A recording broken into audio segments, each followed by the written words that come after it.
کے پاس جاؤ، اسی کے ساتھ سو جاؤ، ہمارے اس روم کو آج کے لیے خالی کر دو۔ اس نے ضد کی کہ دیکھو یہ بحث کرنے کے لیے پوری زندگی پڑی ہے، آج کی رات تو حجتوں میں نہ گزارو۔ اس نے ہاتھ پکڑ کے کھینچنا چاہا، لڑکی بیڈ سے گر گئی، اور جیسی بیڈ سے گری کہ لڑکی کی روح قبض عنصری سے پرواز کر گئی۔ میر تقی میر کی بیٹی کو ہارٹ اٹیک پڑا اور مر گئی۔ جنگل میں آگ کی طرح خبر پھیل جاتی ہے، ابھی ابھی آئی اور اس کا انتقال ہو گیا۔ صبح تک یہ خبر پورے علاقے میں پھیل گئی۔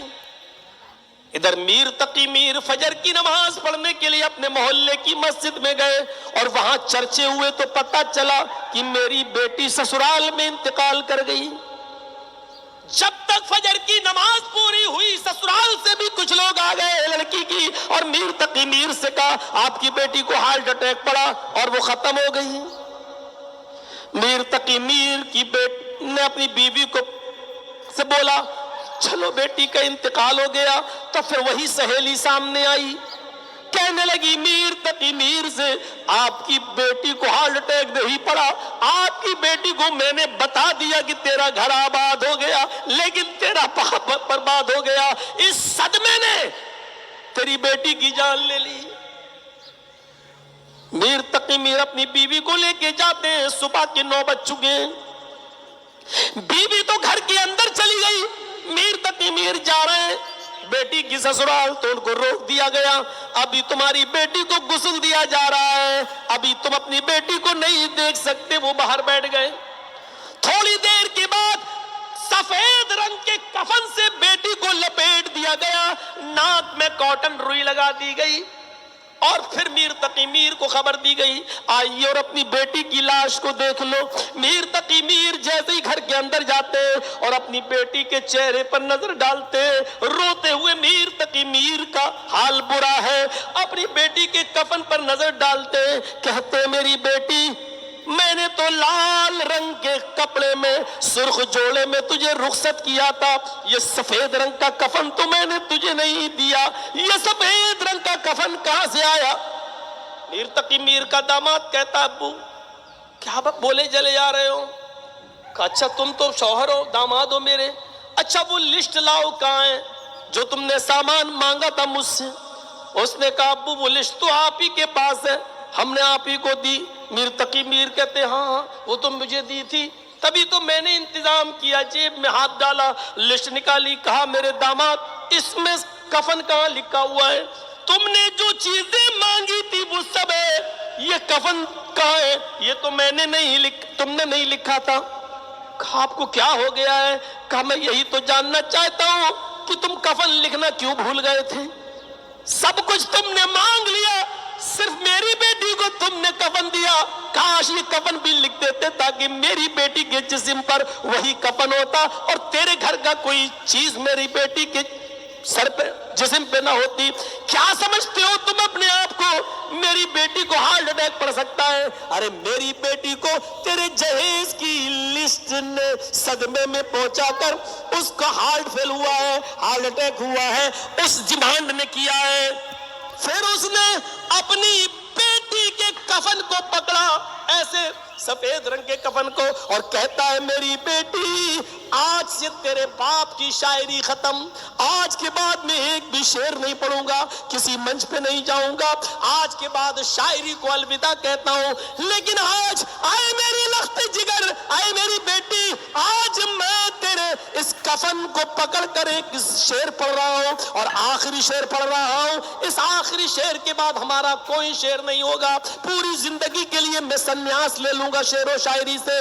پھر میر تقی میر نے اپنی بیٹی کے کفن کو پکڑا اور پکڑ کر کہتا ہے اب آیا ہے خیال آرام جا اس نامرادی میں، اب آیا ہے خیال آرام جا اس نامرادی میں، کفن دینا تجھے بھولے تھے ہم اسباب شادی میں۔ اے میری بیٹی اب خیال آیا ہے اسباب شادی میں نے تجھے کفن نہیں دیا، کاش یہ کفن بھی تجھے اپنے باپ کی طرف سے ملا ہوتا۔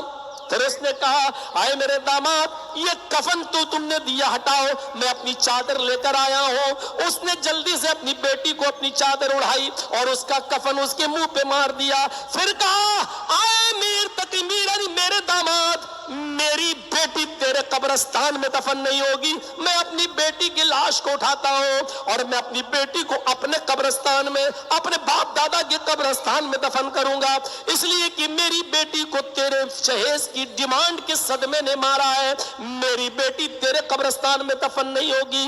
پھر وہ اپنی بیٹی کو جب اٹھانے لگا تو محلے والے کہنے لگے جانے دو، جو ہوا ہوا، چھوڑو، اب جو قسمت میں تھا موت تو سب کو آنی جانی ہے۔ میر تقی میر نے ان محلے والوں کو لیکچر دیتے ہوئے کہا آج آ گئے ہو ہمیں سمجھانے کے لیے، جب اس نے کروڑ روپے کی رشوت مانگی تھی، جہیز مانگی تھی، لسٹ دی تھی، اس وقت تم کہاں مر گئے؟ اس وقت لڑکے کو کیوں نہیں سمجھایا تھا کہ میر تقی میر کی بیٹی خوبصورت ہے، پڑھی لکھی ہے، بس اتنا کافی ہے؟ جب جہیز مانگا جا رہا تھا تو تمہاری آتما کہاں مر گئی تھی، تمہارے ضمیر کہاں مر گئے تھے جو لڑکے کو نہ سمجھا سکے؟ اور آج میری بیٹی مر گئی اور اس کو لے کر جب ہم اپنے قبرستان میں جانے لگے تو ہمیں سمجھانے کے لیے آ گئے، ہٹاؤ یہاں سے، نہ تمہاری مانتا ہوں نہ تمہارے باپ دادا کی۔ اور نہیں مانا، میر تقی میر اپنی بیٹی کی لاش کو لے گیا اور اپنے آبائی قبرستان میں دفن کر دیا۔ کتنی جانیں جاتی ہیں جہیز نہ ہونے کی وجہ سے۔ ہر چیز آپ طے کر لیتے ہیں، ہر چیز آپ سماج میں پنچایت بٹھا کے طے کر لیتے ہیں، یہ طے کیوں نہیں ہوتا کہ جو جہیز دے گا اس کا بائیکاٹ، جو جہیز لے گا اس کا بائیکاٹ؟ اس علاقے کے اور اس بستی کے مولوی یہ طے کیوں نہیں کرتے کہ جہاں جہیز لیا اور دیا جائے گا وہاں ہم نکاح پڑھانے کے لیے نہیں جائیں گے؟ یہ سب پنچایتوں میں طے کیوں نہیں ہوتا ہے؟ ابھی کوئی لڑکا لڑکی لے کے بھاگ جائے، ابھی پنچایت بیٹھ جائے گی اور اس کو اتنی سزا، اس کو اتنی سزا، ساری سزا لڑکے کو دی جاتی ہے، 5 لاکھ جرمانہ دو، تم لے کے بھاگے۔ ارے لڑکی کی مرضی نہ ہوتی تو لڑکا لے کے بھاگتا؟ لڑکی کی مرضی بھی بھاگنے میں شامل ہے، لیکن سزا صرف لڑکے کو دی جاتی ہے۔ 2 لاکھ، 3 لاکھ، 5 لاکھ کا جرمانہ، یہ کون سا فیصلہ ہے؟ اور ایسا فیصلہ جس پنچایت میں ہوتا ہے، قیامت کے دن اللہ کی پنچایت میں، اے پنچایتیوں تمہیں گھسیٹا جائے گا۔ صرف لڑکے پر جرمانہ لگا کر لڑکی کو آزاد کر دیتے ہو۔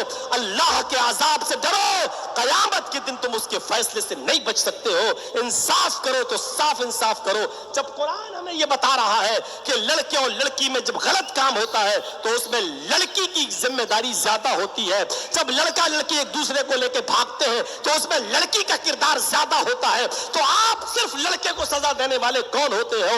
جب قرآن نے یہ کہا ہے الزانیۃ والزانی فاجلدوا کل واحدۃ منہما مئۃ جلدہ، زناکار لڑکی اور زناکار لڑکے دونوں کو 100 کوڑے مارو۔ پہلے لڑکی کا لفظ، بعد میں لڑکے کا لفظ، پہلے لڑکی کے لیے کہا زنا کرنے والی لڑکی، بعد میں کہا زنا کرنے والا لڑکا، دونوں کو 100 کوڑے مارو۔